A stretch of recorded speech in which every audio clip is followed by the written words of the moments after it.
North direction के बारे में बात करते हैं। वास्तु और इंटीरियर डिजाइन के हिसाब से वहाँ क्या रखना सबसे बेनिफिशियल माना जाता है?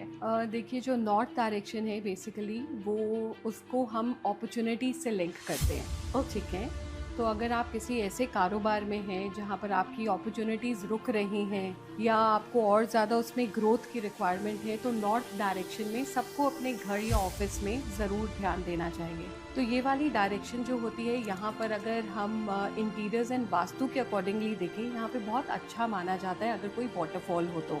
यहाँ पे कुछ ऐसी चीज़ें हैं जो आपको बिल्कुल अवॉइड करना चाहिए, जैसे अगर आपके घर में नॉर्थ डायरेक्शन में रेड कलर और ऑरेंज कलर का आना, ये आपकी अपॉर्चुनिटीज़ को रोकता है। ओके। तो बेसिकली हाँ, अगर आपके जो भी व्यूअर्स हैं वो अपने घर में प्लीज़ चेक करिए, अगर नॉर्थ डायरेक्शन में कहीं पे कुछ एंटी कलर है तो वो आपकी अपॉर्चुनिटीज़ में रुकावट लेकर आएगा। अनुराधा जी, डायरेक्शन के अकॉर्डिंग कलर्स, फर्नीचर, प्लेसमेंट और डेकोर एलिमेंट्स चूज करते टाइम किन बातों का ध्यान रखना और चाहिए? ये बहुत इम्पॉर्टेंट है, क्योंकि अगर हम इंटीरियर्स करें, वास्तु करें, क्योंकि बहुत से क्लाइंट्स को मालूम नहीं होता है और आपके व्यूअर्स को भी नहीं मालूम होगा, तो मैं ये कहना चाहूँगी कि जितना आप बैलेंस कर पाए चीज़ों को, बहुत ज़्यादा मिनिमलिस्टिक कलर्स का यूज़ करना चाहिए घरों में।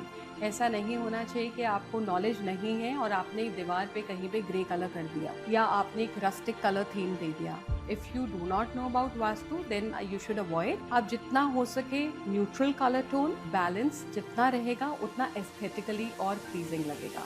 तो इन तीनों चीज़ों को बैलेंस न्यूट्रल करने के लिए बहुत इंपॉर्टेंट रहता है। अनुराधा जी, ईस्ट डायरेक्शन में लाइट और एनर्जी फ्लो को इंटीरियर डिजाइन के थ्रू कैसे एनहांस किया जा सकता है? देखिए, जो ईस्ट डायरेक्शन है वहाँ पर अगर आपको लाइट भी चाहिए, फर्नीचर भी चाहिए, वास्तु भी चाहिए, तो आपको सबसे पहले वहाँ पे वेंटिलेशन बहुत अच्छा रखना चाहिए। जी। Energy flow cross ventilation is very very important, specially in the east direction, okay. क्योंकि वहाँ से आपका सूरज भी उगता है। ओके।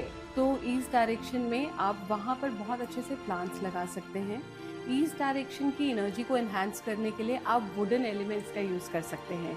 नॉर्थ ईस्ट और साउथ वेस्ट जैसे कॉर्नर जोन्स को डिजाइन करते टाइम कॉमन मिस्टेक्स कौन सी होती हैं? नॉर्थ ईस्ट को भारी कर देना और ओके। किसी एंटी कलर को करना, ओके। राइट, और साउथ वेस्ट को हल्का कर देना और वहाँ पे फिर एंटी कलर का करना।